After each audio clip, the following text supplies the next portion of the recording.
Honestly, I remember showing you the video and being like, mate, you need to watch this guy. He looks so good. And this goal, it's like, those players who they don't run, they kind of float. And Yeah. he kind of hovered along the turf. Someone described it as very 1970s dribbling. It wasn't very kind of complicated, but he just nudged it past a player, nudged it past another one, went past about 4 players outside of the area, just passed it into the far corner of the goal. He made it look so easy. He did the very nonchalant, straight face celebration, pointing to his face, made it look effortless, and he definitely stole the show. But Sheffield United looking lost.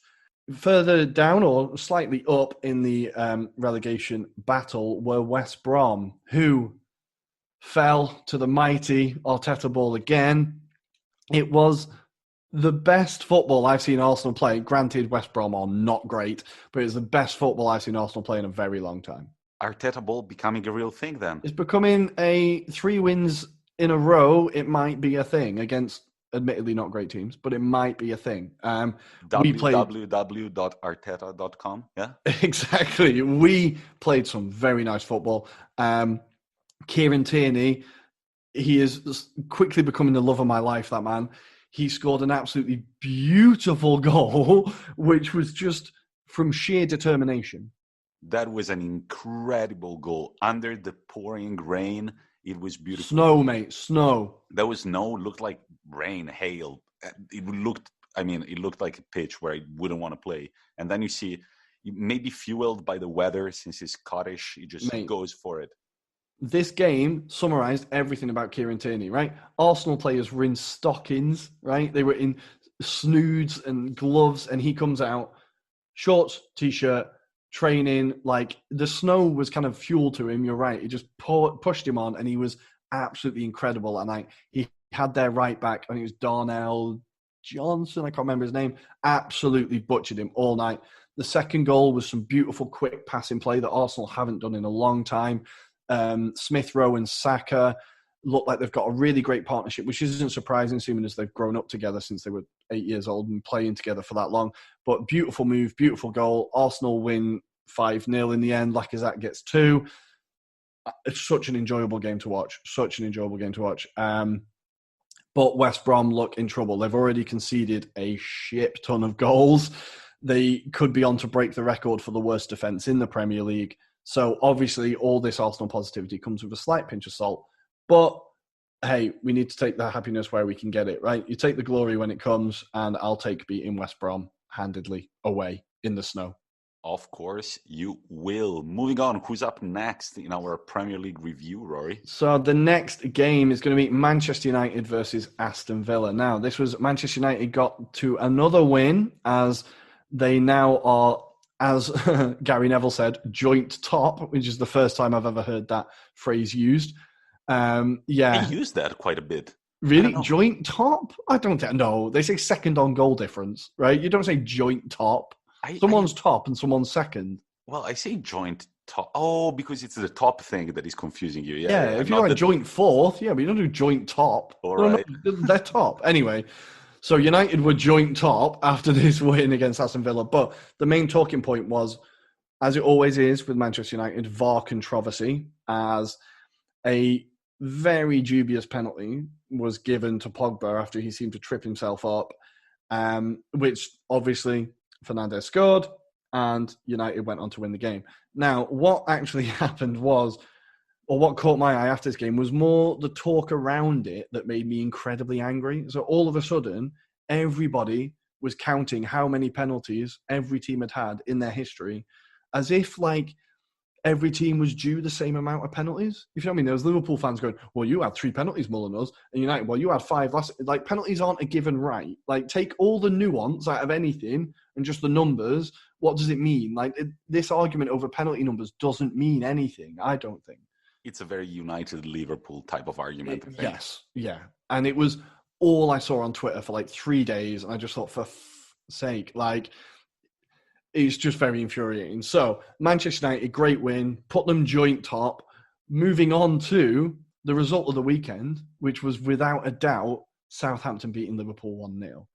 Oh, now, yes. This game was, the first half, Southampton played very well. A beautiful goal from Ings. My cousin thinks that it's accidental. After seeing the goal, I'm sorry, Chris, he definitely meant it. He gets onto his right foot and kind of loops, and he's towards the left of the goal and just loops it at the far post. And it does drop in. It looks like it could be a cross, but I think if Saka meant his goal against Chelsea, Ings meant this goal against Liverpool. That's what I'm going to say. Absolutely, I agree with you, and I think it was intentional. Upon seeing it, I was doubting it. I saw it from a few different angles, and I do think it was intentional, just like Saka's one, yeah. And also Southampton, on their TikTok, they put a great video with Niles Barkley crazy with the reaction of all the Liverpool players' faces, which was brilliant. But the highlight of the game was at the end. Well, the highlight, it was like the iconic moment at the end was Hasenhüttl kind of collapsing onto the turf at the end and crying through like sheer happiness of this result, right? I think I tweeted at the time, the Alpine Klopp has come for the original and he's taken all the points. And I think everybody loves Hasenhüttl. The football he's got Southampton playing, the intense press. He's got some great players there. Like Southampton always kind of had this steady line of great players. And it seems like they've just got more. You can see Højbjerg has moved on and become key to Tottenham. Like the players now, like Ward-Prowse and even Walker-Peters at right back, Vestergaard in defence. They've got some really good players. They know the system. They play well. And they could cause a lot of problems this year. They are causing a lot of problems this year, Southampton. I'm going to back them for a Europa League finish.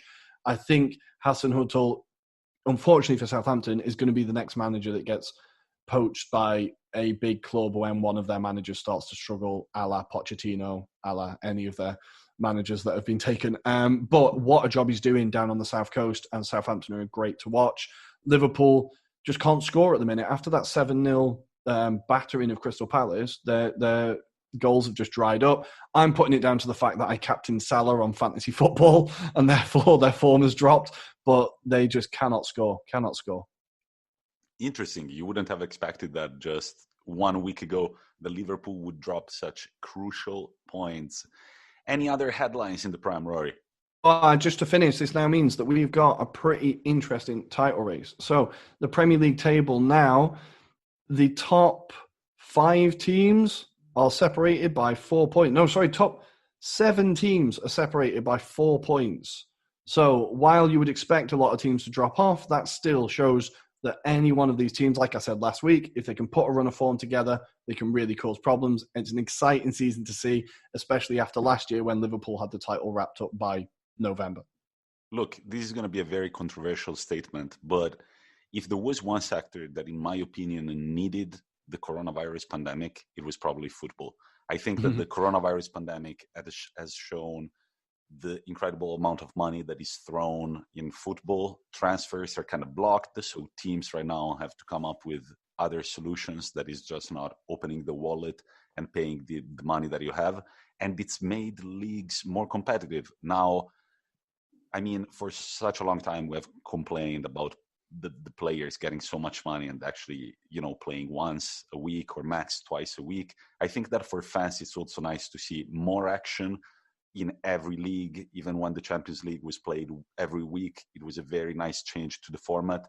So it's a controversial statement, but I think you're right. It's definitely freshened things up and it shook things up. Teams are having to rely on their squad a little bit more. And the big teams are starting to drop points. And if a system isn't working, it's being exposed quickly. And we're seeing it across all the leagues, right? Because like we've just said at the beginning, the Spanish league looks quite close. The German league looks quite close. The French league quite close. Like all of them, we're seeing it. And as we're about to talk about, Serie A looks like it's, for the first time in a long time, there's going to be a really, really interesting title race. So, Tommy, why don't you take us through the situation in Italy at the moment? Very interesting situation in Serie A as well. I want to start from a team that we've ripped on a lot, but not because we think that they're pretty bad, but also because we love their history and we think that they don't belong where they are. I'm talking about Torino. Woo! 2 match days ago, they had their first league win against Parma since November the 4th, and that win came without a Belotti goal, which is something unprecedented for Torino this year. I did think that when I checked it on like Forza Football, I was like, okay, how many's Belotti got? Oh wow, he didn't get a single one. That's crazy. Yeah. For once, the other players came up for Torino, and the Torino are going doubtlessly through their best spell since the beginning of the season. They've got 6 points in 5 games with only 1 loss. So something positive might be finally happening. It feels like Gianpaolo has finally found a way to play the team efficiently. 1 loss in 5 games for Torino this year is very impressive. He's snatched victory from the jaws of defeat, right? It looked like he was on his way out of the door, right? He never looked like he was on the way out of the door, and I don't understand how that's possible. Or maybe he should have looked like he was on his way out of the door. Exactly, and he never did. Then, other team that I wanted to talk about, guys, Spezia. These guys came back from Serie B this year. Of course, they're still battling not to get relegated. They haven't been through any impressive run, but last night they did beat Napoli.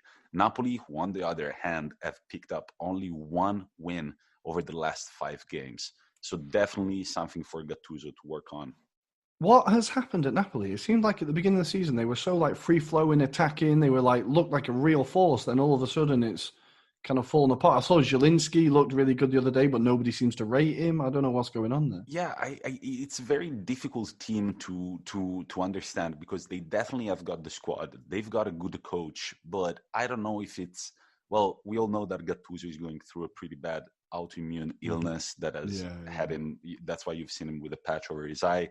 So it could be maybe just team management because he's not able to like maybe attend every single practice or be as present as he was. There is definitely something that still doesn't quite click for the team. Otherwise, I wouldn't explain the 3 losses over the last 5 games. I don't know. I don't know. It's I haven't watched many full Napoli games to tell you what is not working, but I can tell you that I read a very interesting post about Zielinski from a Napoli fan on Twitter saying how this guy has been the metronome to the team for a very long time. However, he doesn't score as much, and so people tend to talk to him about him only when he has a few goals or 1 goal. Okay. Actually, if you watch the highlights against the Spezia, Zielinski is a big part to the team's like attacking plays. I just wanted to give him a shout out because I always love seeing a Polish player do well. After living in Poland, I'm always keeping an eye out for the good Polish players. So Zielinski, Milik, all of them. I love them. Yeah. Okay, who else are we going to talk about, Tommy? I've got 2 more teams to cover, not in the top 6 before we move on to Juve, Milan, and all the rest of the company. I want to talk about Fiorentina. So ever since Prandelli has been back, they've played 10 games, picked up only 2 wins. They've scored only 8 goals. Well, 3 were against Juve, so that leaves them. That's so crazy. With 5 goals in the remaining 9 games, and they have conceded 11, so more than 1 goal per game. Oh. Now, Prandelli, this was his first job after a long time, and Fiorentina have not been performing over the last 2 years. And I feel like they signed Prandelli because they were like, okay, we just need someone who can make this team play properly. Because the team is there. They don't need big maneuvers in the transfer market, but the results have been failing to come. So I think that this is up to the management to sit down and actually put up a strategy for the next few years, which isn't dictated by excitement, but actually by careful planning. We hate to see Fiorentina so low in the league. Contrarily, Sampdoria, if we compare them to this point last season. Are you ready to talk about Sampdoria? I'm ready to talk about Sampdoria. Okay, right. If we compare them to this point last season, they have 5 points more, and they have scored 12 goals more than that last season. So Ranieri has really done something to this team. And Claudio. And they have beat teams along the way this season, like Inter, Verona, Atalanta, and Lazio. So they're getting a reputation for themselves. But yeah, this weekend, who did they beat? Inter Milan. This seemed like the most Inter result ever. I was kind of half watching it on my phone. I just thought the second Sanchez, I'm sure we'll get onto it, but Sanchez missed that penalty. I was like, oh, I can see what's going to happen here. I can see what's going to happen. Like, Look, I've seen Inter come back from being down so many times this season that when they started the second half, I was positive we could come back and win the game 3-2. Inter didn't play badly. In the first half, really, it was Inter mainly playing and Sampdoria kind of watching what Inter were doing.